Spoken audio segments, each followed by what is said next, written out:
빌립보서 4장 10절부터 13절까지 저와 성도님들 한 절씩 번갈아 가며 읽겠습니다. 내가 주 안에서 크게 기뻐함은 너희가 나를 생각하던 것이 이제 다시 싹이 남이니 너희가 또한 이를 위하여 생각은 하였으나 기회가 없었느니라. 내가 궁핍함으로 말하는 것이 아니니라. 어떠한 형편에든지 나는 자족하기를 배웠노니 나는 비천에 처할 줄도 알고 풍부에 처할 줄도 알아. 모든 일고 배부름과 배고픔과 풍부와 궁핍에도 처할 줄 아는 일체의 비결을 배웠노라. 내게 능력 주시는 자 안에서 내가 모든 것을 할 수 있느니라. 아멘. 오늘 우리가 함께 나눌 빌립보서 말씀은 옥중서신입니다. 빌립보는 바울이 감옥에서 쓴 편지입니다.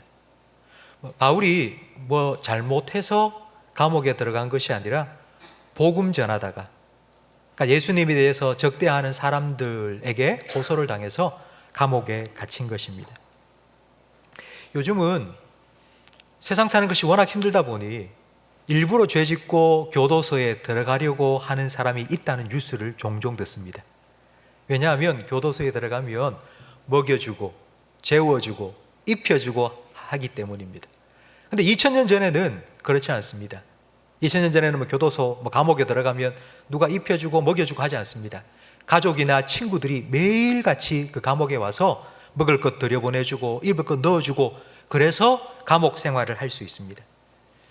바울도 감옥에 갇혀 있는데 빌립보 교회 성도들이 바울을 섬기기 위해서 물품들을 보내준 것입니다. 10절 말씀에 보면 내가 주 안에서 크게 기뻐함은 너희가 나를 생각하던 것이 이제 다시 싹이 남이니, 그러니까 싹이 났다는 이 말은 바울을 어떻게 섬길까 생각만 하고 있다가 바울이 감옥에 들어갔다는 얘기를 듣고는 감옥에서 먹을 것, 입을 것 보내주었다는 뜻입니다. 좀 더 구체적인 언급이 18절 말씀에 나오는데 우리 18절을 화면을 보면서 함께 읽어보겠습니다. 내게는 모든 것이 있고 또 풍부한지라 에바브로 디도 편에 너희가 준 것을 받음으로 내가 풍족하니 이는 받으실 만한 향기로운 제물이요 하나님을 기쁘시게 한 것이라. 아멘. 내가 지금 풍부하다. 왜 풍부하냐면 빌립보 교회 성도들이 에바브로 디도라는 사람 편에 보내어 주었기 때문에, 그래서 내가 풍족하다고 바울이 구체적으로 언급했습니다. 바울이 빌립보서를 쓴 목적 중에 하나는 성도들이 보내어 준 것을 잘 받았다는 확인차 쓴 것입니다. 잘 받았습니다. 고맙습니다. 잘 사용하고 있습니다. 이 말만 하면 그 성도들이 또 더 보내줘야 되나, 더 필요하다는 말인가, 그런 부담이 들 수 있지 않습니까? 그래서 11절 말씀에 바울은 이렇게 덧붙입니다. 내가 궁핍함으로 말하는 것이 아니니라. 어떠한 형편에든지 나는 자족하기를 배웠노라. 여러분이 내 필요를 채워주기 전에도, 그리고 체험을 받고 난 이후에도 나는 똑같습니다. 나는 어떤 형편에든지 나는 자족하는 그런 사람입니다 라고 말합니다. 자족이라는 이 말은 오늘 본문에, 성경 전체에서 오늘 본문에만 딱 한 번 등장하는 단어입니다. 자족이 무엇인지 12절 말씀에 바울은 좀 자세하게 설명을 해주는데요. 12절도 함께 읽습니다. 나는 비천에 처할 줄도 알고 풍부에 처할 줄도 알아. 모든 일, 곧 배부름과 배고픔, 풍부와 궁핍에도 처할 줄 아는 일체의 비결을 배웠노라. 비천은 성도들이 보낸 것을 받기 전입니다. 그래서 그때는 배고팠습니다. 그때는 궁핍했습니다. 그러나 그때에도 나는 불평불만하지 않았다고요. 성도들이 보내준 것을 받아서 이제 쓸 것이 풍부해졌습니다. 그래도 내가 그러면서 그렇게 기뻐하지 않는다고, 똑같다고 지금 말하고 있습니다. 어떤 상황, 어떤 형편, 어떤 처지에든지 나는 처하여서 살아갈 그런 지혜를 배웠다고 바울은 말하고 있습니다. 근데 바울은 이걸 비결이라고 말합니다. 비결이라는 말은 비밀이라는 뜻이고 비법이라는 뜻입니다. 왜 이걸 비밀, 비법이라고 표현했는 거 아니? 누구나 아무나 이렇게 할 수 없기 때문입니다. 사람은 자기가 원하는 것이 잘 될 때에 만족합니다. 자기가 원하는 것이 잘 되지 않을 때에 만족이 아니라 불만족이 생깁니다. 그래서 입술에 원망과 불평이 툭툭 튀어나옵니다. 근데 바울은 지금 이렇게 고백하고 있습니다. 어떤 상황에서도 나는 조금 힘들다고 아이고 못 살겠다, 죽겠다 이런 불평 불만도 하지 않고 조금 낫다고 하하하하 그러면서 뭐 오바하며 기뻐하지도 않는다는 것입니다. 어떤 상황이든지 그 상황에 맞추어서 나는 살아갈 수 있다고 말하고 있습니다. 바로 이것이 자족입니다. 자족이라는 건 상황에 일희일비하지 않고 형편에 따라 좌지우지 되지 않는 삶의 모습입니다. 바울은 어떻게 이 자족의 비결을 알게 되었을까요? 바울은 배웠습니다. 그냥 어디서 뚝 떨어진 게 아니고 그냥 갑자기 자족하는 그런 마음이 갑자기 내 마음속에 훅 들어온 게 아니고 바울은 그걸 배웠습니다. 저절로 되는 것이 아니라 배워야 합니다. 제가 대학교 입학했을 때 지금은 뭐 여러 가지 대학생들이 뭐 즐기고 놀 그런 문화들이 많이 있는데요. 제가 대학교 입학했을 때는 대학생들이 주로 뭐 하고 놀았는고 하니 당구를 쳤습니다. 여러분 중에 당구 치시는 분 계십니까? 저는 당구를 전혀 못 쳤습니다. 대학교 1학년 올라가니 친구들이 뭐 당구장 가자 그래서 몇 번 따라갔습니다. 당구를 치는데 당구 치는 점수가 있더라고요. 30, 50, 80, 100, 120, 150. 당구를 치면서 한 100 정도 쳐야지 네가 당구를 우리하고 어울려 칠 수 있다. 그럼 어떻게 하면 100 칠 수 있냐? 라고 물으니까 100만 원을 써야 된다는 겁니다. 당구 30 치려면 30만 원 넣어야 되고 100 치려면 100만 원을 넣어야 된답니다. 그래서 제가 그 다음부터는 당구장에 안 갔습니다. 왜냐하면 제가 입학한 1987년 그때의 등록금이 60만 원이었습니다. 근데 등록금의 거의 2배가 되는 돈을 당구장에 넣어야지 100 정도를 칠 수 있다는 겁니다. 그런데 제 주변에 있는 친구들이 100, 150, 200 치는 친구들이 수두룩했습니다. 걔네들은 당구장에 가서 살았고요. 당구장에 돈을 갖다 바친 겁니다. 당구를 배우기 위해서. 여러분, 우리가 세상 살면서 우리가 배우기 위해서 얼마나 애쓰는지 모릅니다. 뭐 하나 배우기 위해서 그게 그냥 취미생활이라 할지라도 투자합니다. 비싸지만 삽니다. 그리고 레슨 받습니다. 돈 들여서. 시간도 엄청 투자합니다. 여러분, 그저 얻을 수 있는 게 없습니다. 우리는 다 수고하고 노력하고 애써서 그래서 배워서 살아가고 있습니다. 그런데 신앙생활만큼은 그렇게 하지 않는 것 같습니다. 저는 목사로서 정말 우리 성도님들 신앙생활하는 모습을 보면서 좀 안타까울 때가 있습니다. 그게 뭔고 하니 목사님 너무 어려워요 라고 말씀하실 때 어렵기 때문에 배우세요. 어렵기 때문에 함께 나와서 공부도 하시고요. 그렇기 때문에 오셔서 예배도 드리고 말씀도 듣고 그리고 성경 말씀 묵상도 하시고 그렇게 조금씩 배워가면 되지 않습니까? 라고 말씀을 드리는데도 그런데도 어려워요. 목사님 신앙생활이 점점 힘든 것 같아요. 그러면서 뒤로 밀어놓고 그냥 성경 읽으니까 너무 어렵다고 그냥 덮어버리고 저는 우리 성도님들이 그냥 어린아이처럼 젖만 쪽쪽 빨아먹는 그런 어린아이가 아니라 딱딱한 식물도 좀 씹어서 삼키고 소화시킬 수 있는 그런 장성한 믿음의 사람으로 자라가기를 저는 간절히 바랍니다. 우리는 배워야 합니다. 잠언 2장 4절 말씀을 우리 화면을 보면서 함께 읽어보겠습니다. 은을 구하는 것 같이 그것을 구하며 감추어진 보배를 찾는 것 같이 그것을 찾으면 여호와 경외하기를 깨달으며 하나님을 알게 되리니. 하나님을 알게 되고 하나님을 경외하는 지식을 깨닫게 되는 건요, 감나무 밑에 입을 쫙 벌리고 누워있으면 저절로 뚝 떨어져서 되는 게 아니라는 겁니다. 여러분, 은을 어떻게 찾는지 아세요? 땅을 팝니다. 깊은 굴 속으로 들어가서 은맥이 있는지 찾아서 그 돌을 꺼내가지고요, 그걸 녹여서 정제해서 은을 만드는 것입니다. 은을 찾는 과정은 어렵습니다. 그렇게 하나님을 찾아야 된다고요. 그렇게 하나님 말씀을 보라고요. 그러면 하나님을 만나게 되고 하나님을 경외하는 지혜를 깨닫게 된다고 성경은 말씀하고 있습니다. 예수님께서도 이렇게 말씀하셨죠. 수고하고 무거운 짐진 자들아 다 내게로 오라. 내가 너희를 쉬게 하리라.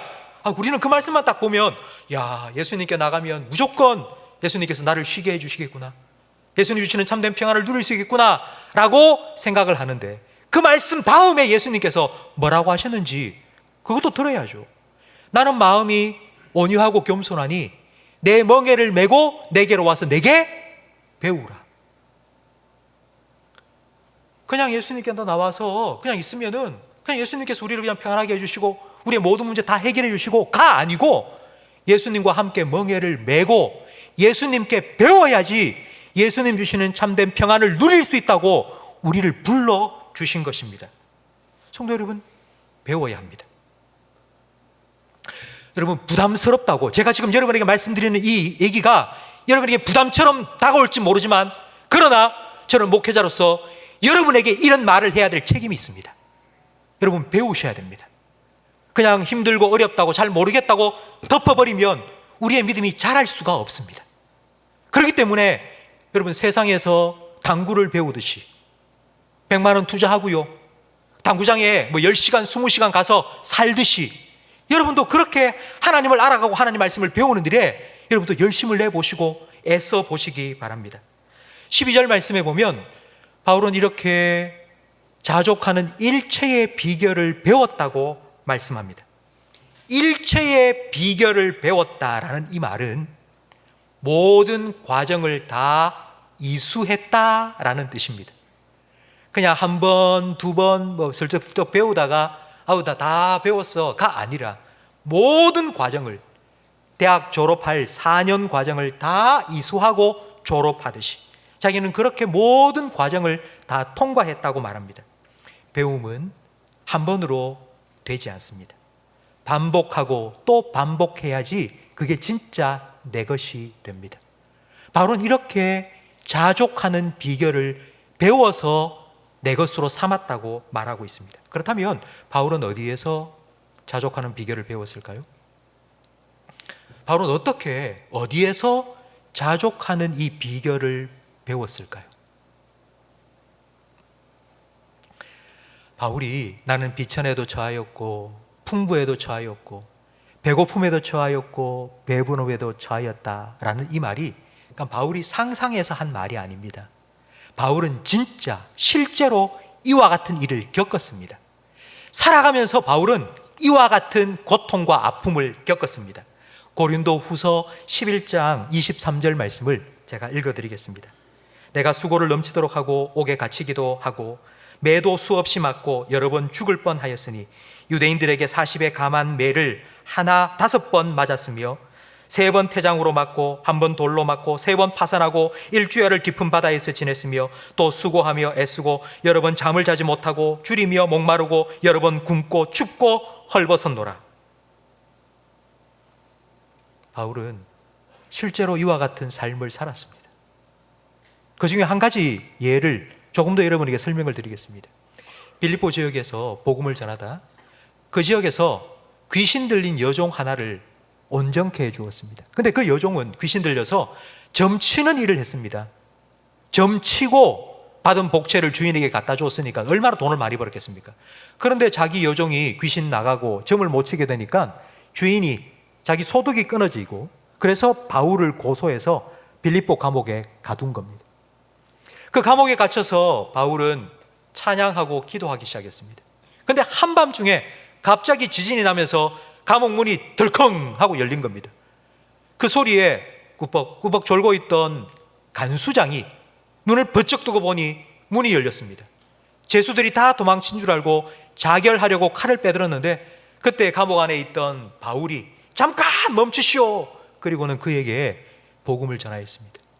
그리고는 그 가정에 가서 모든 가족이 구원을 받는 구원의 역사가 일어났습니다. 성도 여러분, 바울은 복음을 전하다가 매 맞고 감옥에 갇히는 그 일들을 통해서 무엇을 깨달았을까요?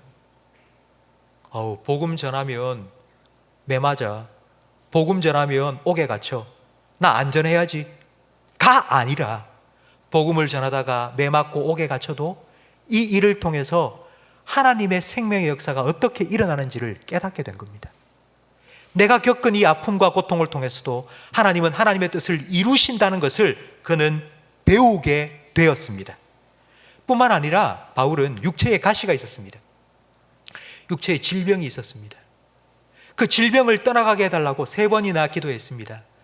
그 말은 그냥 한 번 기도하고 2번 기도하고 3번 기도하고 이게 아니라 40일 금식 기도를 3번쯤 했다는 뜻입니다. 간절하게 기도했습니다. 그런데 주님께서는 그 기도에 바울이 원하는 대로 응답해 주지 않으셨습니다. 병을 낫게 해주시지 않으셨습니다. 예수님께서는 바울의 기도에 이렇게 응답해 주셨습니다. 네가 약할 때에 오히려 나를 더 찾고 그래서 나와 함께 있으니 내가 너의 강함이 되어 주겠다고.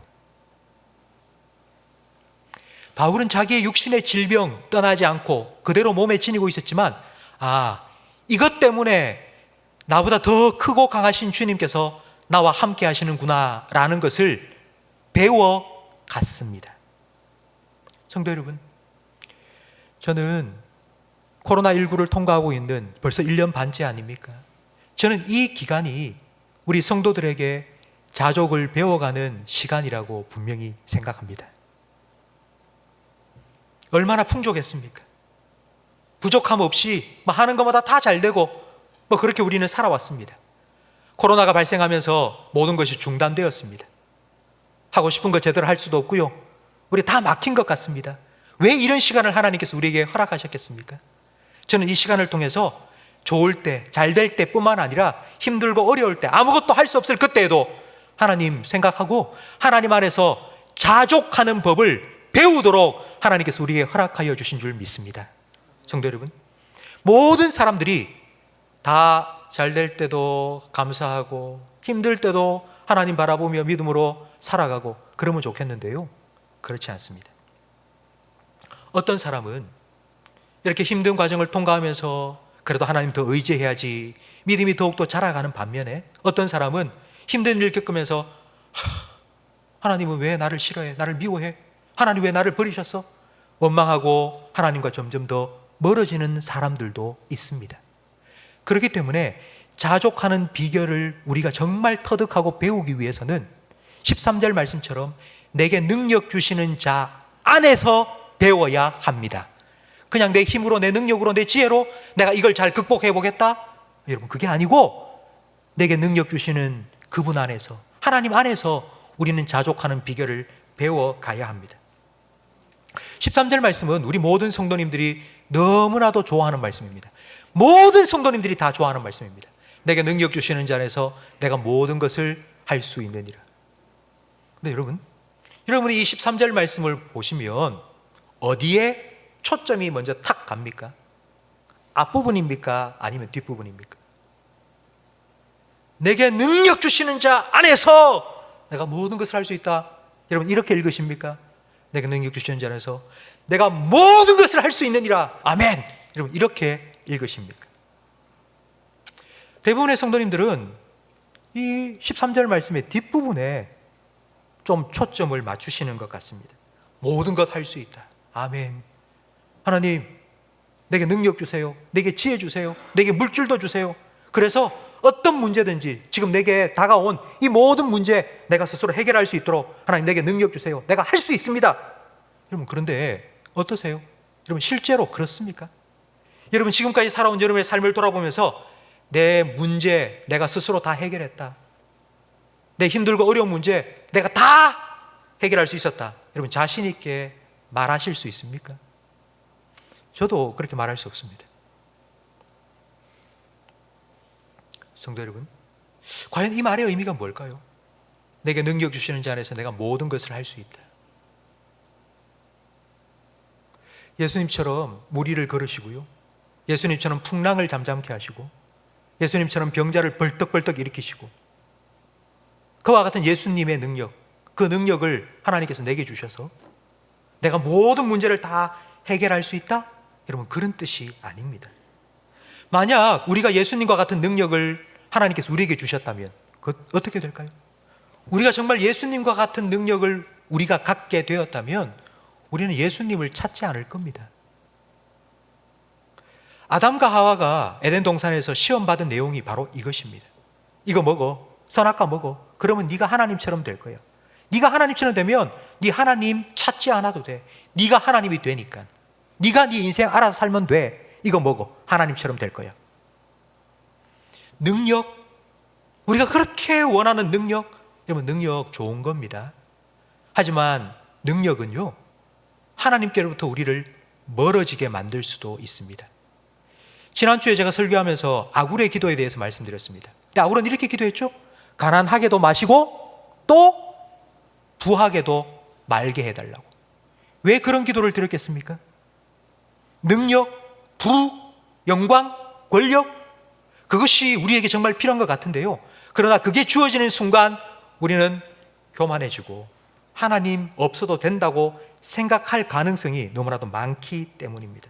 성도 여러분, 오히려 우리가 약할 때에 우리의 능력 되신 하나님을 더 의지하고 그 하나님을 가까이 하는 그런 믿음의 역사를 우리는 가지고 살아가고 있는 사람들입니다. 예수님께서 이와 같은 시험을 받으셨죠. 40일 금식하신 후에 마귀에게 시험을 받으셨습니다. 첫 번째 시험은 돌로 떡을 만들어 먹으라는 것입니다. 그 시험에 예수님께서 이렇게 대답하셨습니다. 사람이 떡으로만 살 것이 아니요 하나님의 입으로 나오는 모든 말씀으로 살 것이니라. 예수님은 능력이 아니라 말씀을 선택하셨습니다. 예수님은 기적이 아니라 순종을 선택하신 것입니다. 두 번째 시험은 예수님을 높은 성전 꼭대기에 세우고 뛰어내려라. 천사가 네 발을 받쳐줄 거다. 그러면 그걸 지켜보는 성전에 모인 수많은 사람들이 우와 우러러 볼 거다. 인기를 얻을 거다. 네가 원하는 구원의 길이 쉽게 열릴 거다라고 시험했습니다.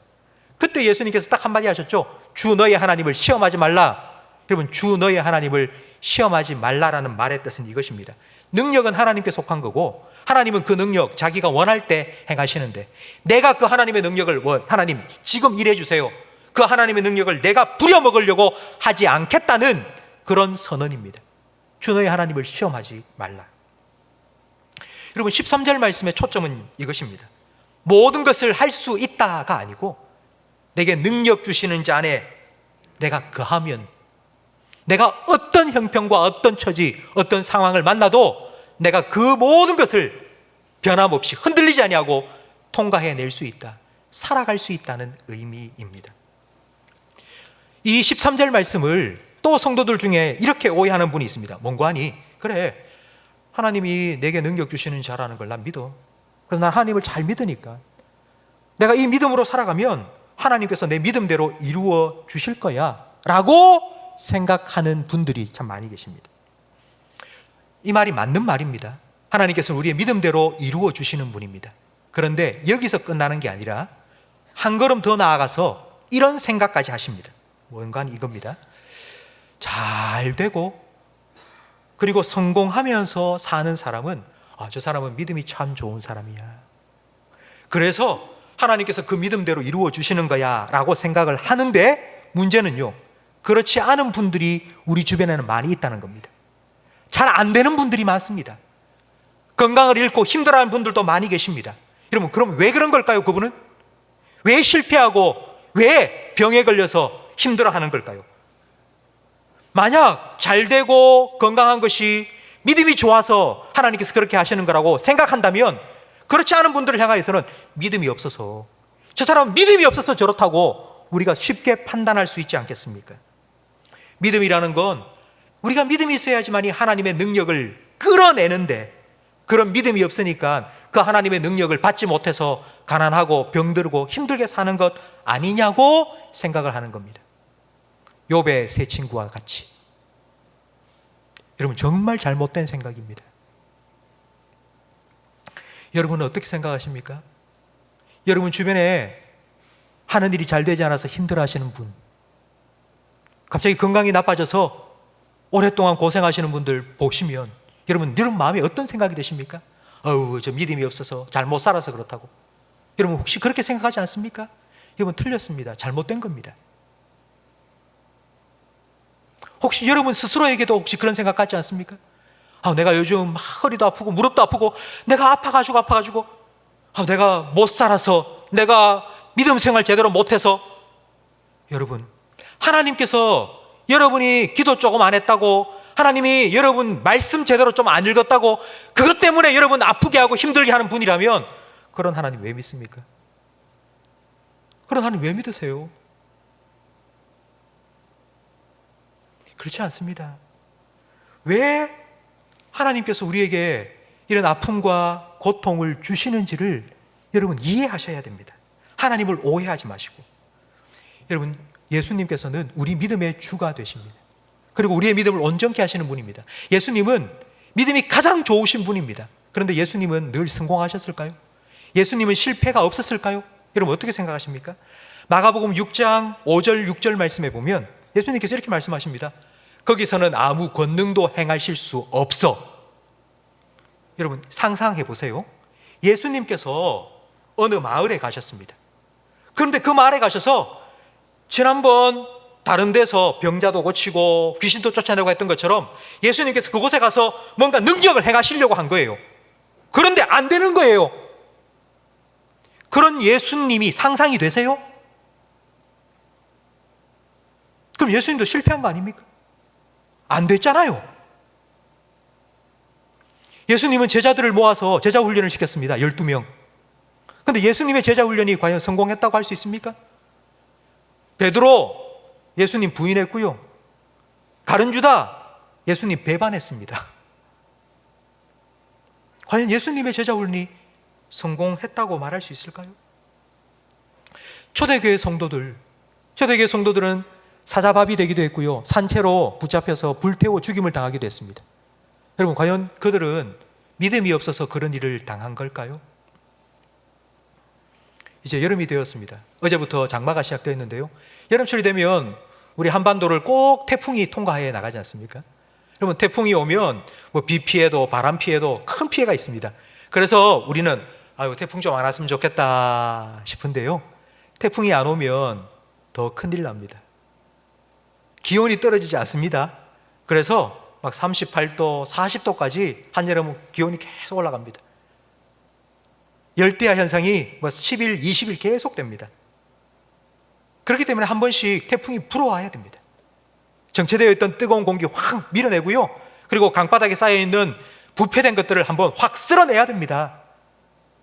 하나님께서 우리에게 우리 인생에 내가 원하지 않는 그런 태풍을 허락하시는 이유가 바로 이것입니다.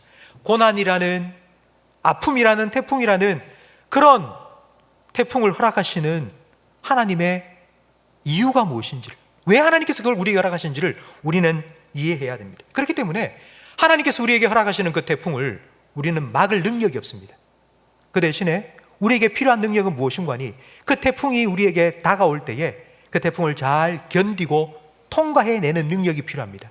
그 능력이 바로 내게 능력 주시는 자 안에 거하는 것입니다. 내게 능력 주시는 자 안에서 안전하게 거하는 것입니다. 태풍이 몰아치고 나무가 뽑히고 지붕이 날아갈 그런 태풍 속에서도 주님 안에서 안전하게 거한다는 그런 확신과 믿음을 가지고 살아가는 것, 그것이 바로 13절 말씀의 의미입니다. 내게 능력 주시는 자 안에서 내가 모든 것 통과해낼 수 있다고요. 어떤 환난이 다가오고 어떤 고통이 다가와도 내가 주님과 함께 통과해낼 수 있다는 그 믿음입니다. 성도 여러분, 이 고백은요, 자족하는 비결을 배운 사람이 아니고는 할 수가 없습니다. 자족의 비결을 배운 사람만이 할 수 있는 믿음의 고백, 그것이 바로 13절 말씀입니다. 내게 능력 주시는 자 안에서 내가 이 모든 것을 다 감당할 수 있습니다. 내가 이것도 통과해낼 수 있습니다.